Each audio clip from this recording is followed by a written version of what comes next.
নমস্কাৰ বন্ধুসকল, পুনৰবাৰ আপোনাক স্বাগতম জনালোঁ মোৰ ইউটিউব চেনেল অল ৱৰ্ল্ডলৈ। বন্ধুসকল, অসমত পুনৰ 117টা খালী পদত নিযুক্তি আহিছে। অসম ছেক্ৰেটেৰিয়েটত আহিছে। পোষ্টৰ নাম হৈছে জুনিয়ৰ এডমিনিষ্ট্ৰেটিভ এছিষ্টেণ্ট, JAA বুলি কোৱা হয়। 117টা খালী পোষ্ট আছে। গতিকে আহক প্ৰথমতে চাওঁ আমি কি পোষ্ট আছে, কেনেকৈ এপ্লাই কৰিব, কি কোৱালিফিকেশ্যন লাগিব, তাৰ কাৰণে আপোনাৰ ৰিটেন টেষ্টত কেনেকুৱা ধৰণৰ কুৱেশ্যন আহিব। গতিকে ভিডিঅ'টো আপুনি শেষলৈকে চাই থাকক, আৰু ভিডিঅ'টো ভাল লাগিলে লাইক কৰিব, শ্বেয়াৰ কৰিব। গতিকে আহক ভিডিঅ'টো আমি আৰম্ভ কৰোঁ।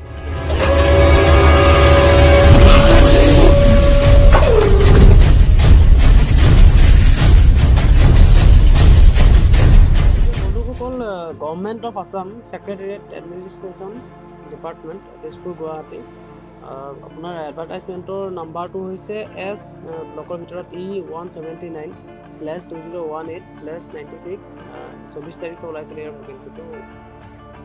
Online applications are invited from intending eligible candidates who are citizens of India having registration number in employment exchange in the state of Assam for filling up of the vacancies as indicated below in the category of junior administrative assistant JAA in the Assam Secretariat under Assam Secretariat Subordinate Service Rules 1963. In the scale of pay of PB2 is 14,000 to 49,000 plus grade pay 8,700 per month plus other allowances as admissible under rules. Vacancy আছে 117টা। আৰু ইয়াতে কৈছে, প্ৰথমতে কৈছে যে আপুনি যোনজনে apply কৰিবলৈ হ'লে প্ৰথম তেখেতৰ ইণ্ডিয়াৰ চিটিজেনশ্বিপ থাকিব লাগিব আৰু অসমৰ এমপ্লয়মেণ্ট এক্সচেঞ্জৰ ৰেজিষ্ট্ৰেশ্যন কাৰ্ড থাকিব লাগিব। আৰু ভেকেঞ্চি আছে 117টা। ৰিজাৰ্ভেশ্যন আছে আদাৰ্ছৰ কাৰণে আছে 57টা, STৰ কাৰণে 14টা আছে, SCৰ কাৰণে আছে 12টা, SCৰ কাৰণে আছে 14টা, OBC MOBCৰ কাৰণে 40টা আছে, পাৰ্চন উইথ ডিজেবিলিটি PWD বুলি কয় যাক 14টা আছে তাৰ কাৰণে, ইকনমিকেলি উইকাৰ ছেকশ্যনৰ কাৰণে আছে 19টা, ৰিজাৰ্ভেশ্যন ফৰ ওমেন 20% আছে, ৰিজাৰ্ভেশ্যন ফৰ এক্স ছাৰ্ভিচমেন তাৰ কাৰণে 2% আছে। তাৰপিছতে বয়সৰটো দি থৈছে, the candidate should not be less than 18 years, মানে বয়সটো কেণ্ডিডেটজনৰ 18 বছৰতকৈ কম হ'ব নালাগিব, 38 বছৰতকৈ বেছি হ'ব নালাগিব। 1/1/2020 জানুৱাৰী 1 তাৰিখে 2020 চনৰ জানুৱাৰী 1 তাৰিখত তেখেতৰ 18 বয়সতকৈ কম হ'ব নালাগিব আৰু 38 বছৰতকৈ বেছি হ'ব নালাগিব। আৰু 5 বছৰ ST SCৰ কাৰণে ৰিলেক্সেশ্যন আছে, 3 বছৰ OBC MOBCৰ কাৰণে ৰিলেক্সেশ্যন আছে, 2 বছৰ আছে এক্স ছাৰ্ভিচমেনৰ কাৰণে, 10 বছৰ আছে PWD কেণ্ডিডেটৰ কাৰণে।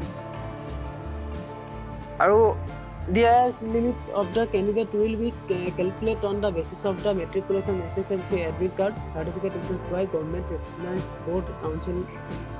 No other documents shall be accepted in lieu thereof for the purpose. মানে আপোনাৰ যোনটো বয়সৰ হিচাপটো হ'ব, SSLC যোনখন আপোনাৰ এডমিট কাৰ্ড আৰু চাৰ্টিফিকেট আছিলে সেইখনৰ ওপৰত নিৰ্ভৰ কৰিহে আপোনাৰ বয়সটো নিৰ্ধাৰণ কৰা হ'ব। আৰু তাৰ কাৰণে এডুকেশ্যনেল কোৱালিফিকেশ্যন হ'ব লাগিব। আপোনাৰ যোনটো অৰ্হতা হয়, আপুনি যিকোনো পদ্ধতিত গ্ৰেজুৱেশ্যন হ'ব লাগিব, যিকোনো এখন ৰেকগনাইজ ইউনিভাৰ্চিটিৰ পৰা, আৰু তাৰ কাৰণে আপোনাৰ মিনিমাম পাৰ্চেণ্টেজ হ'ব লাগিব 45%, আৰু SC ST সকলৰ কাৰণে 40% নম্বৰ পালে হৈ যাব।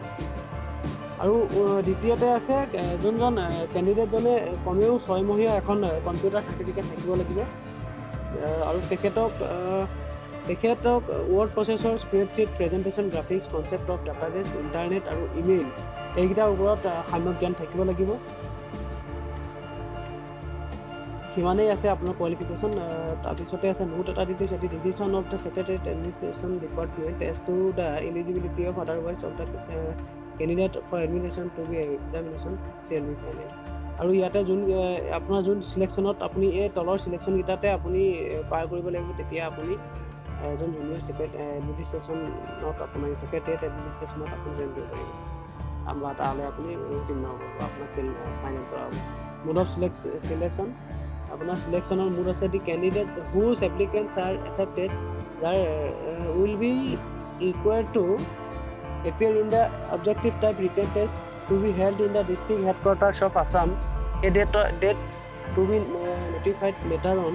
The syllabus of objective types written test will be as follows. মানে আপোনাৰ written test হ'ব প্ৰথমতে সেই প্ৰথমতে written testটো হ'ব আৰু written testত subject আছে general English including general knowledge and quantitative aptitude 150 number আছে তাত knowledge of computer তাত 50 নম্বৰ আছে theory আৰু language skill test অসমীয়া বঙালী বড়ো আৰু অল্টাৰনেটিভ ইংলিছত আছে 50 নম্বৰ টোটেল হ'ব আপোনাৰ 250 নম্বৰ তাৰপিছতে এই ৰিটেন টেষ্টত আপুনি পাছ কৰিলে আপোনাৰ দ্বিতীয়টো আছে against each vacancy their candidate will be shortlisted on the basis of the marks obtained in the written test. After the written test the shortlisted candidate will be have to appear in a computer practical test.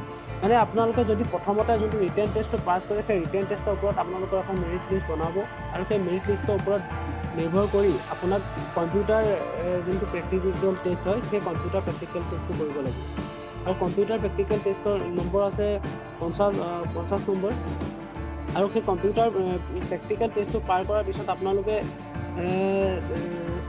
দিব লাগিব পিচি setting test তাতো 50 number আছে আৰু গোটেইকেইটা যদি আপোনালোকে qualify হয় তেতিয়া আপোনালোকক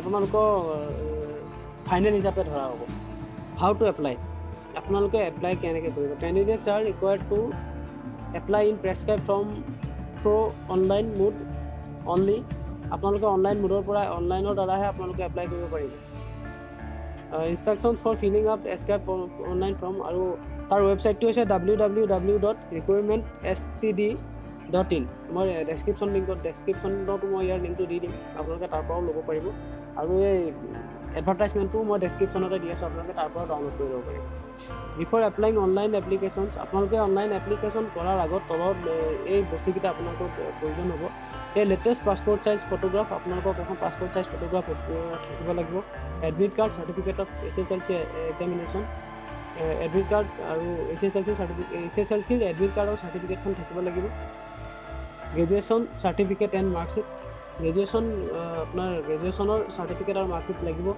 ছিগনেচাৰটো স্কেন কৰা ছিগনেচাৰ থাকিব লাগিব এমপ্লয়মেণ্ট এক্সচেঞ্জ ৰেজিষ্ট্ৰেশ্যন চাৰ্টিফিকেট লাগিব কম্পিউটাৰ ডিপ্ল'মাৰ চাৰ্টিফিকেট লাগিব সিমানেই আৰু কাষ্ট চাৰ্টিফিকেট যাৰ আছে কাষ্টৰ চাৰ্টিফিকেট লাগিব ডিজেবিলিটি চাৰ্টিফিকেট লাগিব যিসকল ডিজেবিলিটি হয় PWD কেটেগৰী হয় ইনকম এণ্ড এছেটছ চাৰ্টিফিকেট লাগিব যিসকল EWS কেণ্ডিডেট হয় research book number date place issue ex ছাৰ্ভিচমেনৰ কাৰণে সেই ৰিচাৰ্চ বুক নাম্বাৰ আৰু ডেট এইবিলাক লাগিব এনেকৈ আপোনালোকে এপ্লাই কৰিব পাৰিব আৰু লাষ্ট ডেট হৈছে আপোনাৰ এপ্লিকেশ্যন কৰাৰ লাষ্ট ডেট হৈছে 31 তাৰিখ আগষ্টৰ 31 তাৰিখ গতিকে বন্ধুসকল কিমানেই আছিলে চমুকৈ কৈ দিলোঁ আৰু আপোনালোকে যদি ভিডিঅ'টো ভাল লাগে লাইক কৰক শ্বেয়াৰ কৰক